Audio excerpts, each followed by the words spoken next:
தேவனுக்கு மகிமை உண்டாகட்டும். இந்த ஆசீர்வதிக்கப்பட்டதான கிருபையான காலவேளையிலே உங்களை கர்த்தராகிய இயேசுவின் நாமத்திலே வாழ்த்தி வரவேற்கிறோம்.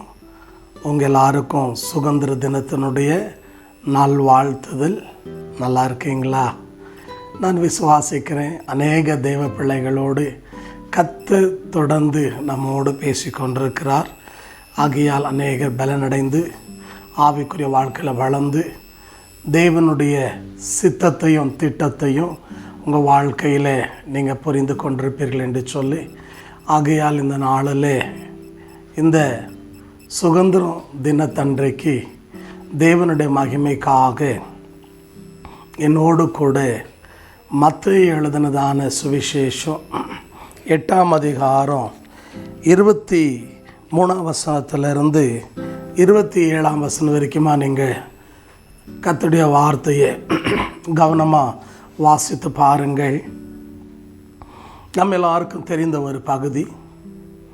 சீஷர்கள் ஆண்டவரிடத்தில் வந்து படகிலே அவர் உறங்கி கொண்டிருக்கும் போது சமுத்திரத்தினுடைய அலைகள், சமுத்திரத்தினுடைய பெருங்காற்று, சமுத்திரத்தினுடைய வெள்ளங்கள்லாம் கப்பலுக்குள்ளே நிரம்பி கப்பல் முழுகி போகிற ஒரு தருணத்துக்குள்ளே வரும்போது சீஷர்கள் ஆண்டவரிடத்தில் வந்து, ஐயரே, நாங்கள் மரித்து போகிறோமே, எங்களை குறித்து கவலை இல்லையா அப்படின்னு சொல்லி ஆண்டவரிடத்தில் சொல்லுகிறதை நாம் பார்க்குறோம். அன்னைக்கு மாத்திரம் அல்ல, இன்றைக்கும் இதே நிலைமை தான் அநேக நேரங்களில் தேவ பிள்ளைகளாக இருக்கிற நமக்குள்ளே கடந்து வருகிறது. ஊழியர்களாக இருக்கிற நமக்குள்ளே அப்படியேப்பட்ட யோசனைகள், சிந்தனைகள் வருகிறது. இயேசு நம்மோடு இருந்தாலும் கூட, பல வாக்குத்தத்தங்கள் நம்மோடு தேவன் பண்ணியிருந்தாலும் கூட, நம்மை கொண்டு பல அதிசயங்கள், அற்புதங்களை ஆண்டவர் செய்திருந்தாலும், இந்த சூழ்நிலை, சந்தர்ப்பம் இவைகளெல்லாம் நமக்கு சில நேரத்தில் அனுகூலமாக இல்லாத போது நமக்கு பாதிப்பை உண்டாக்குற ஒரு நிலைமையை கொண்டு வரும்போது நம்ம என்ன பண்ண ஆரம்பிக்கிறோம்? தடமாடுகிறோம். இந்த வார்த்தையை கவனிக்கிற தேவ பிள்ளைங்க, நம்ம வாழ்க்கையில் மலை போல பிரச்சனைகள் வரலாம், கோலியாத்துகள் வந்து நிற்கலாம், நமக்கு முன்னால் ராட்சத பிறவைகள் இருக்கலாம், நமக்கு முன்னால் செங்கடல் இருக்கலாம், நமக்கு முன்னால் பல சவால்கள் இருக்கலாம். பிசாசு நம்மளை பார்த்து சொல்லலாம், உன் வாழ்க்கையில் இனிமேல் உனக்கு எதிர்காலமே இல்லை, உன் கதை முடிஞ்சு போச்சு அப்படின்னு சொன்னாலும், தேவனுடைய பிள்ளைகள் நாம் என்ன பண்ணக்கூடாது? கண்ட்ரோலை இழந்துடக்கூடாது. சில நேரங்களில் பாருங்கள், விபத்து எப்போ நேரிடும்னா, வண்டியில் ஓட்டி போயிட்டே இருப்பான். ஒன்று, பிரேக் ஃபெயில் ஆகும்போது, ரெண்டாவது கண்ட்ரோல் கைமீறி போகும்போது தான் விபத்துகள் நேரிடும். அப்போ தான் நஷ்டம், உயிரிழப்புங்கள்லாம் சம்பவிக்கும்.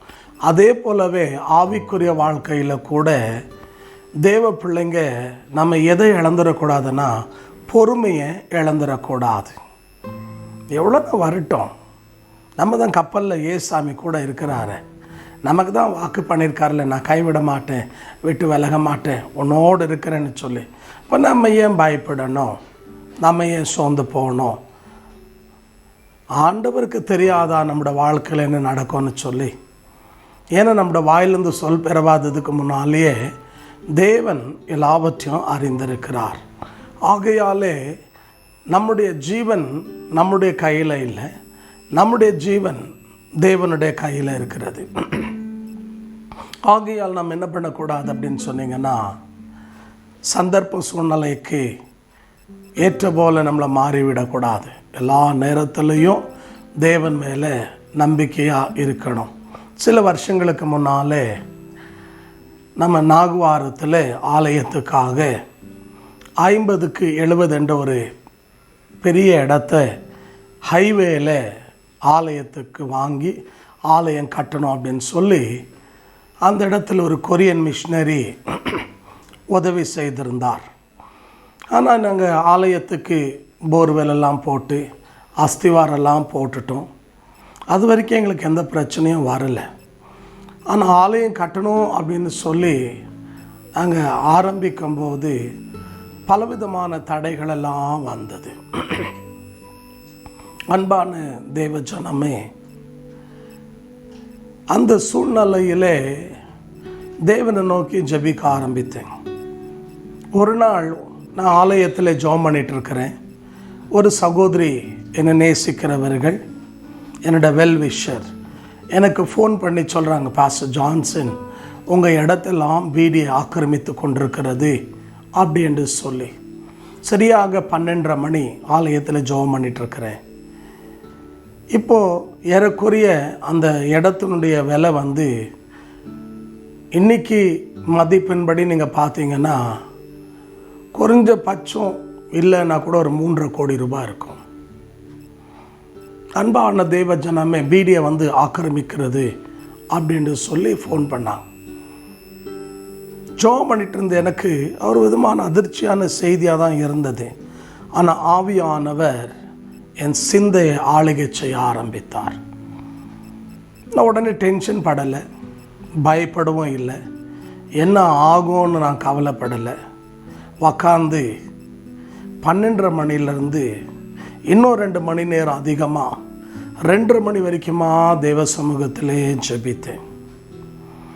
ஜெபிக்கும்போது நான் ஆண்டவரை பார்த்து சொன்னேன், ஆண்டவரே ஊழியம் உங்களுடையது, உங்கள் ஆலயத்தை கட்டுறதுக்காக அங்கே இடம் வாங்கியிருக்கிறோம், உங்களுடைய சித்தமானால் எங்களுக்கு அங்கே ஆலயம் கட்டப்படட்டும், உங்கள் சித்தத்தின்படி செய்யுங்க ஆண்டவரேன்னு சொல்லி தேவ சமூகத்திலே ஜெபித்து நான் போன உடனே, அன்பான தேவ ஜனமே, நாங்கள் வாங்கியிருந்த அந்த இடம் முழுமையும் வீடியை ஆக்கிரமித்து கொண்டு எனக்கு முன்னால் இருக்கிற லேண்டு பக்கத்துலேயே ஒரு பெரிய வீடு, நான் நினைக்கிறேன் ஏறக்குறைய 2 கோடி போட்டு கட்டியிருப்பாங்கன்னு, அந்த வீடை புல்டோசரை வைத்து என் கண்ணுக்கு முன்னாலேயே இடித்து தரசமமாக்கிட்டாங்க.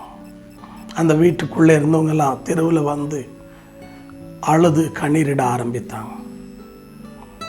அப்போ பிசாசு என்னோடு சொல்கிறேன், பாத்தியா நீ ஆலயம் எப்படி கட்டுவேன், எப்படி ஊழியம் செய்வேன் அப்படின்னு சொல்லி என்னோடு பிரியமான தேவ ஜனமே என்னை துக்கப்படுத்துகிற, என்னை பலவீனப்படுத்துகிற வார்த்தைகளை என் காதுக்குள்ளே துணிக்க ஆரம்பித்தது.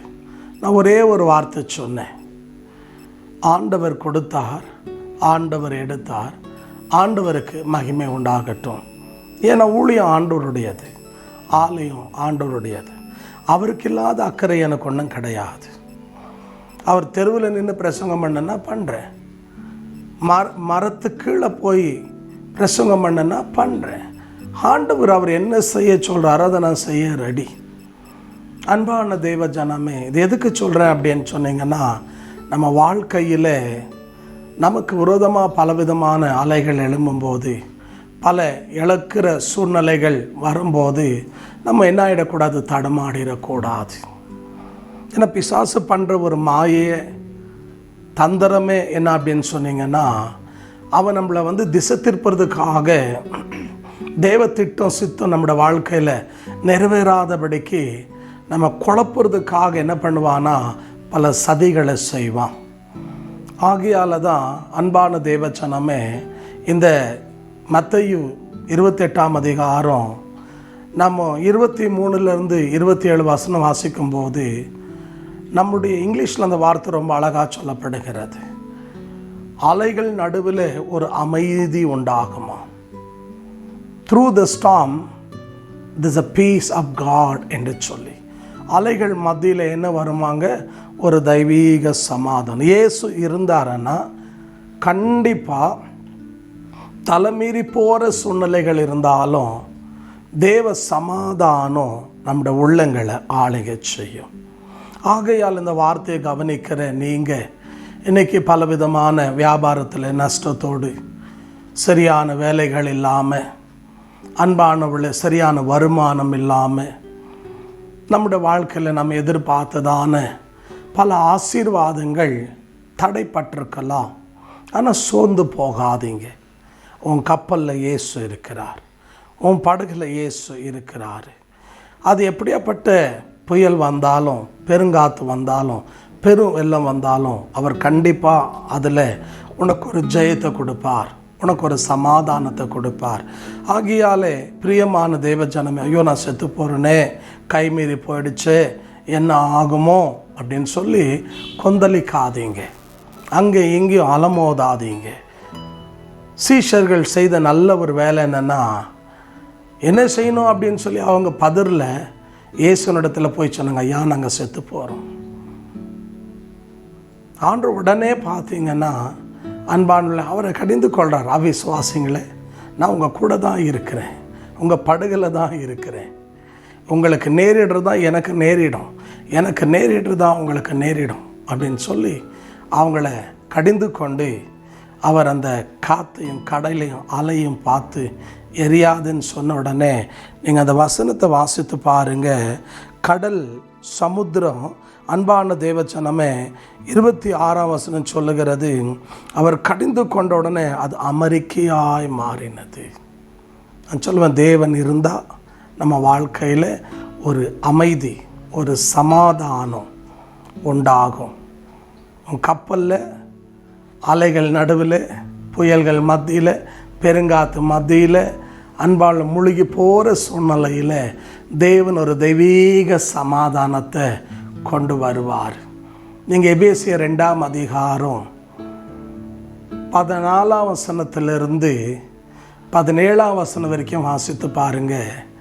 இந்த சமாதானத்தை தேவன் எப்படி நமக்கு கொடுக்குறார் அப்படின்னு சொன்னீங்கன்னா, அவரோட இரத்தத்தினால சிலுவையில் தன்னை பலியாக்கி, அன்பான சகோதரனே சகோதரியே, அவர் என்ன பண்ணார், தூரமாய் இருந்த நம்ம சமீபமாய் கொண்டு வந்து தேவன் என்ன செய்தார் தெரியுங்களா, தெய்வீக சமாதானத்தை நமக்கு தேவன் கட்டளையிட்டார். ஆகையாலே தேவ பிள்ளைங்க என்ன ஆகாதீங்க, சோர்ந்து போகாதீங்க. இந்த 8ஆம் மாதத்தில் இந்த 15ஆம் தேதி சொல்லுங்கள், என்னுடைய கப்பலில் எழும்புகிற எல்லா புயல்களையும் இயேசு சமாதானப்படுத்துவார், இயேசு அமைதியை உண்டு பண்ணுவார் என்று சொல்லுங்கள். என் குடும்பத்தில் ஒரு அமெரிக்கை உண்டாகும், என் வியாபாரத்தில் ஒரு அமெரிக்கை உண்டாகும், என் பிள்ளையோட வாழ்க்கையில் ஒரு அமைதியை உண்டாக்குவார், தேவன் எல்லாவற்றையும் பொறுப்பெடுத்து கொள்ளுவார் என்று சொல்லுங்கள். யாருக்கு சமாதானம் இருக்காது தெரியுங்களா? தேவனை அறியாத புறஜாதியார்கள், தேவனை அறியாத அந்நியர்கள், தேவனுக்கு தூரமாக இருக்கிறவர்களுக்கு தான். நீங்கள் ஏசாயா 57ஆம் அதிகாரம் 21ஆம் வசனம் வாசித்து பாருங்கள். துர்மார்க்கனுக்கு சமாதானம் இருக்காதான். யாருக்கு சமாதானம் இருக்காதுங்க? தேவன் அறியாது, தேவ பக்தி இல்லாத அவபக்தியாக ஜெபிக்கிறான் பாருங்க, அவனுக்கு துர்மார்க்கன் என்று வேதம் சொல்லுது. துர்மார்க்கனுக்கு என்ன இருக்காதா? சமாதானம் இருக்காது. நம்ம யாரும் துர்மார்க்கர்கள் அல்ல, நம்ம இயேசுவின் ரத்தத்தாலே மீட்கப்பட்டிருக்கிறோம். ஆகையாலே ஆண்டு சொல்லும்போது நீங்கள் யோவான் 14ஆம் அதிகாரம் 27ஆம் வசனத்தில் வாசித்து பாருங்கள். ஆண்டவர் சொல்கிறாரு, உலகம் கொடுக்குற சமாதானத்தை கொடுக்கல, நான் என் சமாதானத்தை உங்களுக்கு தருகிறேன் என்று சொல்லி. அப்போது ஆண்டவர் யாருடைய சமாதானத்தை கொடுக்குறாருன்னா, தெய்வீக சமாதானம், தேவ சமாதானத்தை தருகிறார். நம்ம இடத்துல ஒன்றை இல்லைனாலும் பரவாயில்லைங்க, தேவன் கொடுக்குற சமாதானம் இருந்தால் அதுவே நம்மளோட வாழ்க்கையில் பெரிய ஆசீர்வாதம். இன்றைக்கி எத்தனையோ பெரிய கோடீஸ்வரர்களுக்கு உலக பிரகாரமான பேர், வியாபாரம், செல்வாக்கு, அரசியல் செல்வாக்கு, பட்ட படிப்பு, பண வசதி எல்லாம் இருக்குது. ஆனால் அவைகளை வைத்து அவங்களால் என்ன பண்ண முடியல, சமாதானமாக வாழ முடியல. ஆனால் நம்மக்கிட்ட அவைகள் ஒன்றும் இல்லை, இயேசு இருக்கிறார். இன்றைக்கி நல்லா இருக்கிறோம், நிம்மதியாக சாப்பிட்றோம், நிம்மதியாக தூங்குகிறோம், சந்தோஷமாக வாழ்ந்துட்டுருக்குறோம். காரணம் என்ன தெரியுங்களா? தேவனுடைய சமாதானம் நம்முடைய மனதையும் நம்முடைய சிந்தைகளையும் ஆளுகை செய்து கொண்டிருக்கிறது. ஆகையாலே தேவ சமூகத்தில் இந்த ஆகஸ்ட் மாதம் 8ஆம் மாதம் 15வது நாளில் அன்பான தேவச்சனமே, சோர்ந்து போகாதிருங்க. தேவன் நிச்சயமாக என்ன பண்ணுவார், பெரிய காரியங்களை செய்வார். ஏசாயா 26:3 வாசித்து பாருங்கள். இஸ்ரவேல் மக்களுக்கு ஏசாயா தீர்க்கதரிசி சொல்கிறாரு, அவரை உறுதியாய் பற்றி கொண்டவர்களுக்கு அவர் பூரண சமாதானத்தை தருகிறார். நீங்கள் தேவனை பற்றி கொள்ளுங்க. இந்த சுதந்திர தினத்தன்றைக்கு நான் நிச்சயமாக சொல்லுவேன், எத்தனை பேர் பிரியமுள்ள தேவன் மேலே நம்பிக்கை வைக்கிறீங்களோ உங்களுக்கு கர்த்தர் தெய்வீக சமாதானத்தை தந்து உங்களை ஆசீர்வதிப்பார். உங்கள் வாழ்க்கையில் இருக்கிற எல்லா பிரச்சனையும் கர்த்தர் மாற்றுவார். உங்களோட குடும்பம் ஒரு குட்டி பரலோகமாக காணப்படும். தேவ பிரசன்னம் உங்களோட வீடுகளில் நிரம்பியிருக்கும். உங்களை பார்க்குறவங்கெல்லாம் ஆச்சரியப்படும்படியாக பிரமித்து போகத்தக்க காரியங்களை கர்த்தர் உங்களுக்குள்ளே செய்து உங்களை அற்புதமாய் நடத்துவார். ஆகையாலே இந்த கால வேளையில் சோர்ந்து போகாமல் தேவன் மேல் நம்பிக்கையாக தேவனை உறுதியாய் பற்றிக்கொள்ளுங்க. சொல்லுங்கள், என்னுடைய கப்பலில் இயேசு இருக்கிறார். எவ்வளோ புயல் வந்தாலும் என்னை ஒன்றும் செய்யாது. நான் சேர வேண்டிய லெக்கையில் கண்டிப்பாக அவர் என்னை கொண்டு போய் சேர்ப்பார். உலகத்தில் மனுஷன் பாதியில் விட்டு போயிடுவான். ஆனால் நம்ம ஆண்டவர் அப்படி இல்லைங்க.